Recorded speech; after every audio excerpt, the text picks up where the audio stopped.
আসসালামু আলাইকুম এভরিওয়ান, সবাই কেমন আছেন? আশা করি সবাই ভালো আছেন। আমি আলহামদুলিল্লাহ ভালো আছি। তো এই ভিডিওগুলো হচ্ছে অনেক দিন আগেরই, যখন ইন্টারনেট অফ ছিল। তো একটার পর একটা হেলিকপ্টার আসতো আর আমরা ভিডিও করতাম।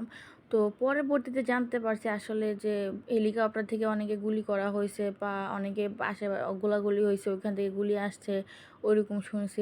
আর তখন তো আর জানতাম না, তখন যখনই হেলিকপ্টার আসতো তখনই ভিডিও করতাম। তো এই হেলিকপ্টারগুলো আসতো ৫-১০ মিনিট পর পর একটা আসতো, এরকম শুধু রাউন্ড রাউন্ড ঘুরতো। এই যে এটা কিন্তু এই জায়গার মধ্যেই ঘুরবে, যে এই জায়গাটা কিন্তু যাত্রাবাড়ি। তো যাত্রাবাড়ি, কাজলা, তারপরে শনিয়াখড়া, এগুলো কিন্তু এখানেই। তো এই জন্য বারবার হেলিকপ্টারগুলো এখানে আসতো, আর হেলিকপ্টার আসতো এই জায়গাগুলো, কারণ এই জায়গাগুলোই বেশি গন্ডগোল হয়েছিল, যার কারণে ওনারা একটু পর পর আসতো। আর আমার মেয়ে প্লাস আমরা যদি পাশে যারা ছিল সবাই আমরা বারবার যে দেখতাম। তো আসলে